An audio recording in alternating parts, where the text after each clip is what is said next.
वेदों की ओर लौटो, वेदों की ओर लौटो। स्वामी दयानंद सरस्वती जी का ये कहना है।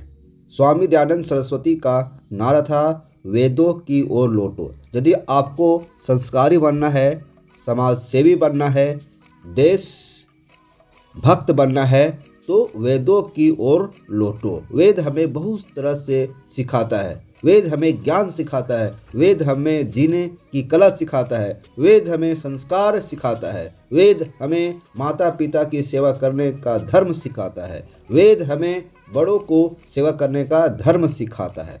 वेदों की ओर लौटो। स्वामी दयानंद सरस्वती, आर्य समाज के संस्थापक स्वामी दयानंद सरस्वती। आइए, हमारे चैनल में आप लोगों का स्वागत है। स्वामी दयानंद सरस्वती के बारे में आज हम जानेंगे, उनके पूरा जीवनी के बारे में विस्तार पूर्वक जानेंगे। मेरे चैनल पर बने रहें। तो दोस्तों, फिर से आप लोगों को मेरा चैनल पर स्वागत है। यदि अभी तक मेरे चैनल को सब्सक्राइब नहीं किए हैं तो कर लीजिए। आर्य समाज के संस्थापक, आर्य समाज के संस्थापक दयानंद सरस्वती, स्वामी दयानंद सरस्वती। स्वामी दयानंद सरस्वती जी का जन्म गुजरात के भूतपूर्व मोरवी राज्य के टकरा गांव में 12 फरवरी 1824 ईस्वी को हुआ था। स्वामी दयानंद सरस्वती जी का जन्म गुजरात वही गुजरात जहां पर महात्मा गांधी का जन्म हुआ, वही गुजरात जहां पर नरेंद्र मोदी का जन्म हुआ। 12 फरवरी 1824 ईस्वी को हुआ था। मूल नक्षत्र में जन्म लेने के कारण उनका नाम मूल शंकर रखा गया। मूल नक्षत्र में जन्म लेने के कारण स्वामी दयानंद सरस्वती जी का मूल नाम, जो उनका नाम था, मूल शंकर था। उनके पिता का नाम अंबा शंकर था। दयानंद जी बड़े मेधावी और होनहार थे। उनके अंदर मेधावी और होनहार होने का गुण समाया हुआ था। मूल शंकर बचपन से ही विलक्षण प्रतिभा के थे, तेज दिमाग के थे, चंचल थे। 2 वर्ष की आयु में ही गायत्री मंत्र का शुद्ध उच्चारण करना सीख लिया था। ओम भूर्भुवः स्वः तत्सवितुर्वरेण्यं भार्गो देवस्य धीमहि धियो यो न प्रचोदयात्। 2 वर्ष की उम्र में, बच्चों का 2 वर्ष का उम्र क्या होता है, बहुत कम होता है। तो उसी उम्र में वे गायत्री मंत्र का शुद्ध उच्चारण करना सीख लिए थे। घर में पूजा पाठ का माहौल रहता था और शिव भक्ति का वातावरण होता था। उनके परिवार के लोग शिव भक्त थे। उनके परिवार के लोग पूजा पाठ करते थे, जिनका प्रभाव मूल शंकर पर पड़ा और 2 वर्ष की उम्र में ही वे गायत्री मंत्र का उच्चारण करना सीख लिया, वो भी शुद्ध। तो शिव भक्ति वातावरण होने के कारण भगवान शिव के प्रति बचपन से ही आपके मन में गहरी श्रद्धा उत्पन्न हो गई, मतलब दयानंद सरस्वती के मन में। अतः बाल्यकाल में ही शंकर के भक्त थे। कुछ बड़ा होने पर पिता ने घर पर ही शिक्षा देनी शुरू कर दी। जब मूलशंकर थोड़ा बड़े हुए तो उनके पिताजी ने ही अपने घर पर वे संस्कार शिक्षा देना प्रारंभ किए। आइए अब आगे देखते हैं। मूलशंकर को धर्मशास्त्र की शिक्षा दी गई। मूलशंकर को धर्मशास्त्र का शिक्षा दी गई। अपने धर्म के बारे में बताया गया, वेदों के बारे में बताया गया, रामायण के बारे में बताया गया, महाभारत के बारे में बताया गया। मतलब मूलशंकर को धर्मशास्त्र की शिक्षा दी गई। उसके बाद मूलशंकर की इच्छा संस्कृत पढ़ने की हुई। सभी भाषाओं की जननी संस्कृत। 14 वर्ष की आयु तक मूलशंकर ने संपूर्ण संस्कृत व्याकरण, सामवेद, यजुर्वेद का अध्ययन कर लिया था। बताइए, 14 साल के उम्र का बालक पूरा संस्कृत व्याकरण का प्रकांड विद्वान बन गए। सामवेद, यजुर्वेद का अध्ययन कर लिया मात्र 14 साल में। ब्रह्मचार्य काल में ही भारतोद्वार का व्रत लेकर घर से निकल पड़े। देखिए, ब्रह्मचार्य काल में ही भारतोद्वार का व्रत लेकर घर से निकल पड़े। मथुरा के स्वामी बिरजानंद इनके गुरु थे। मथुरा का स्वामी बिरजानंद इनके गुरु महाराज थे। शिक्षा प्राप्त कर गुरु की आज्ञा से धर्म सुधार हेतु पाखंड खंडिनी पताका फहराई। देखिए यहाँ पर क्या कहता है, शिक्षा प्राप्त कर, अपने गुरु से शिक्षा प्राप्त किए और शिक्षा प्राप्त कर गुरु की आज्ञा से धर्म सुधार हेतु, धर्म को सुधारने हेतु पाखंड खंडिनी पताका, पाखंड समझ रहे हैं, तो धर्म सुधार हेतु पाखंड खंडिनी पताका फहराई। 14 वर्ष की अवस्था में मूर्ति पूजा के प्रति इनके मन में विद्रोह हुआ। इनका मन कहता था कि मूर्ति पूजा करना गलत है, मूर्ति पूजा ठीक नहीं है, तो उनके मन में विद्रोह हुआ और 21 वर्ष की आयु में घर से निकल पड़े। घर त्यागने के बाद देखिए 18 वर्ष, यहाँ देखिए 21 वर्ष की उम्र में घर को छोड़ देते हैं, 21 वर्ष की उम्र में घर को छोड़ देते हैं। 14 वर्ष की उम्र में मूर्ति पूजा के प्रति इनके मन में विद्रोह होता है। घर त्यागने के बाद 18 वर्ष तक, घर त्यागने के बाद मतलब 21 साल में घर त्याग दिए, उसके बाद 18 वर्ष तक इन्होंने सन्यासी का जीवन बिताया। 18 वर्ष तक इन्होंने सन्यासी का जीवन बिताया। इन्होंने बहुत से संस्थानों में भ्रमण करते हुए कतिपय आचार्यों से शिक्षा प्राप्त की। वो भ्रमण करते रहे और 18 वर्षों तक इन्होंने सन्यासी का जीवन बिताया और विभिन्न भ्रमण के दौरान आचार्यों से शिक्षा प्राप्त की। धर्म सुधार हेतु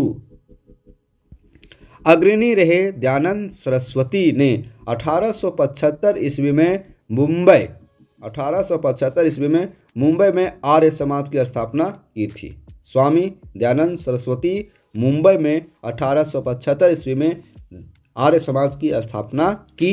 वेदों का प्रचार करने के लिए उन्होंने पूरे देश का दौरा करके पंडित और विद्वानों को वेदों की महत्ता के बारे में समझाया। पूरे देश का भ्रमण किया, पूरे भारतवर्ष का भ्रमण किया, पूरे हिंदुस्तान का भ्रमण किया और विद्वानों को वेदों की महत्व के बारे में बताया। स्वामी जी ने धर्म परिवर्तन कर चुके लोगों को पुनः हिंदू बनने की प्रेरणा देकर शुद्धि आंदोलन चलाया। बहुत सारे लोग उस समय धर्म परिवर्तन कर रहे थे, उन लोगों को भी अपने धर्म में पुनः वापस लाया और शुद्धि आंदोलन चलाया। शुद्धि आंदोलन 1886 ईस्वी में लाहौर, जो अभी पाकिस्तान में है, 1886 ईस्वी में लाहौर में स्वामी दयानंद की अनुयायी लाला हंसराज ने, देखिए लाला हंसराज स्वामी दयानंद की अनुयायी थे, दयानंद एंग्लो वैदिक कॉलेज की स्थापना की। दयानंद एंग्लो वैदिक, दयानंद डी एंग्लो ये वैदिक भी DAV, ठीक है, DAV कॉलेज की स्थापना की। हिंदू समाज को इससे नई चेतना मिली और अनेक संस्कारगत कृतियों से छुटकारा मिला। उसमें बहुत सारी बुराइयां थी, बहुत सारे सामाजिक बुराइयां, अंधविश्वास था, उसे थोड़ा दूर करने का मौका मिला। स्वामी जी एकेश्वरवाद में विश्वास करते थे। स्वामी दयानंद सरस्वती जी एकेश्वरवाद में विश्वास करते थे। उन्होंने जातिवाद और बाल विवाह का विरोध किया। जातिवाद और बाल विवाह का विरोध किया। बाल विवाह, बचपन में ही विवाह कर दिया जाता था और नारी शिक्षा तथा विधवा विवाह को प्रोत्साहित किया। नारी शिक्षा, उस समय महिलाओं को शिक्षा से वंचित रखा जाता था, लड़कियों को शिक्षा नहीं दी जाती थी, तो उस व्यवस्था, उसका विरोध किया। विधवा विवाह को प्रोत्साहित किया। उनका कहना था कि किसी भी यह हिंदू को हिंदू धर्म में लिया जा सकता है। इससे हिंदुओं का धर्म परिवर्तन रुक गया। यह हिंदू मतलब जो हिंदू नहीं है वे हिंदू धर्म में आ सकते हैं। इससे हिंदुओं का धर्म परिवर्तन रुक गया। तो इन्होंने बहुत सारे कार्य किए, आर्य समाज के स्थापना किए। स्वामी दयानंद सरस्वती ने समाज सुधारक के रूप में काम किए। तो देखिए, स्वामी दयानंद सरस्वती समाज सुधारक भी थे समाज सुधारक होने के साथ ही दयानंद सरस्वती जी ने अंग्रेजों के खिलाफ भी अभियान चलाए। कई अभियान चलाए। भारत भारतीयों का है। अंग्रेजों के अत्याचारी शासन से तंग आ चुके भारत में कहने का साहस भी दयानंद में ही था। देखिए, भारत भारतीयों का है, ये बात कहना अंग्रेजों के सामने कम बड़ी बात नहीं थी। इससे अंग्रेजों को दिल में चुभ जाता था।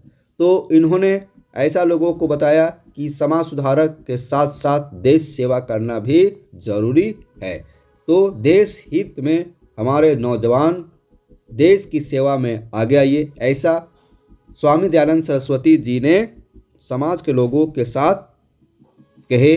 उन्होंने अपने प्रवचनों के माध्यम से देशवासियों को राष्ट्रीयता का उपदेश दिया और भारतीयों को देश पर मर मिटने के लिए प्रेरित किया।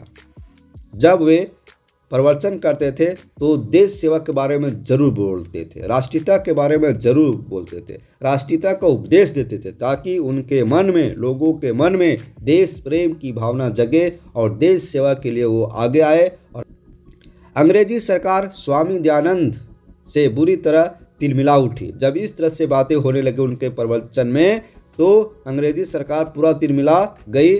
स्वामी जी से छुटकारा पाने के लिए, उन्हें समाप्त करने के लिए तरह तरह के षड्यंत्र रचने लगे। अंग्रेजों का काम था षड्यंत्र रचकर किसी को परेशान करना, किसी को मार देना, किसी को जेल डाल देना, किसी को फांसी लगा देना, है ना, गोली मार देना। ऐसा अंग्रेजों का षड्यंत्र में ये सब शामिल होता था। तो स्वामी जी पर इन्होंने षड्यंत्र रचा अंग्रेजों ने। स्वामी जी का 1883 को दीपावली के दिन संध्या के समय देहांत हो गया। उनका देहांत 1883 ईस्वी में दीपावली के दिन संध्या के समय देहांत हो गया। स्वामी दयानंद सरस्वती ने अपने विचारों के प्रचार के लिए हिंदी भाषा को अपनाया। जबकि वे गुजरात के थे तो गुजराती भाषा उनके लिए इम्पोर्टेंट था, लेकिन उन्होंने पूरे देश को एक सूत्र में बांधने के लिए हिंदी भाषा को अपनाया। उनकी सभी रचनाएं और सर्वाधिक महत्वपूर्ण ग्रंथ